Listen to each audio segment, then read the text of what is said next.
متحده د مفتي صاحب د حقيقي خبري واوري یو نامنهاد خبریال دی او بل ټیک ټاکر نامنهاد ملا نور الدین دی دواړه بے شرمه بے حیا یو خبریال ورته وایي شنواری بے حیا بے شرمه هغه ورته وایي چې مولانا حمید الحق صاحب شهید رحمه الله غبره کې وایي چې دا دړسو هغه د الله پر دین باندې سر ورکي د الله په کور کې شهید سلو د الله فرض ادا کوي د دین خدمتګار ولو د مجاهدینو خدمتګار ولو د الله د دین خدمتګار ولو هغه باره کې توا دړ سلو دا خو دې نو ول چې شهید سلو او دلته زمش ټیک ټاکر ملا ورته خاني وای ها ها ها و دا خو زمش پښتانه داسر شرم وک حیا وک بے ناموس ته بے غیرت نت شرم حیا لري نت دستا خبريال شنوار شرم حیا لري دواړه دومره بے شرم سره یو ځوسیاس چې د الله پر دین باندې دواړه پسخنه وایس د الله پر دین باندې دواړه مزاح کوي او بیا هغه وای یو عالم بارک داسې ما اوریدل چې هغه رسول الله صلی الله علیه وسلم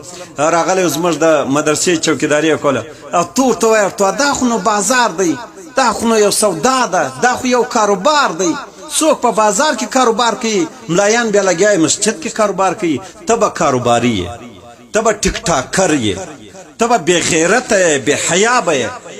لیکن هر عالم داسې نس کېدلی چې په مسجد کې کاروبار وکړي او بیا هغه درته وایي چې تا سندرې اورېدل دي تر تو د امیر خان دا رقم سندرې وایي دا پلانې دا ډېر ښه سندرې وایي دا خپل حیثیت دا خو دې ولاړې له خاورو سره خاوره کوي دا ستا له وجې څخه بیا نور علماو ته خلک په سپک نظر ګوري وایي دا هم سندرې اوري ته خو یې بې شرم بې حیا یې لیکن ستا له وجې څخه بیا نور علما چش کېږي هغه بې عزته کېږي او ته دا خبر ورته کوې چې یاره یو پښتون چې هغه خپل لیډر مشر نه لري ته به بې لیډره بې حیا بې شرم او بې مشره به الحمدلله هر یو خپل مشر او لیډر لري داسې هېڅوک هم نه دی پاتې او ته دا خبره کوې چې دغه یو څوک په دنیا کې اور بل کې هغه اور باندې دی نه خبر هله تر څو پر د بدن ته راسي دا اور هلته د سر خلاص کې ای بې شرم بې حیا نور الدینه د الله و دین ته اور وای د الله و جهاد ته اور وای د الله پر دین باندې څوک سرونه قربانوي هغه ته اور وای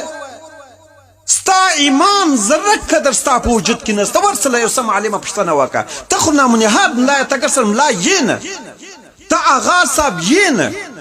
ورسه یو سم عالم څه پوښتنه وکړه ته زما څه دا غل وخوړل سلو آیا پر دې باندې زما د ایمان خرابېږي که نه خرابېږي زما لپاره تجدید ایمان کول څنګه دي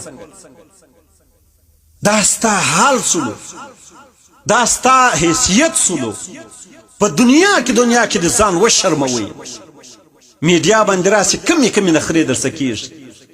د الله پر دین پسخن وایه زما وس نه در رسېږي والله العظیم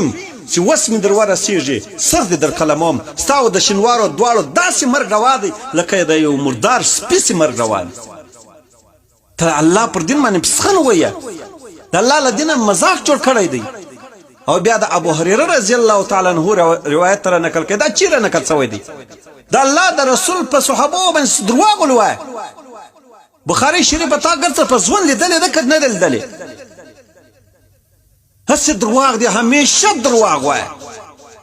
چې کوم خبره د لزانه کړي له قران او حدیث بغیر هغه تا دروغ کړي د ملایان ستانه خوشي په دغه وجه سره دروغ ډیر وای د الله د دین له خبرو سره یو خبره هغه کې شل دروغ سره وای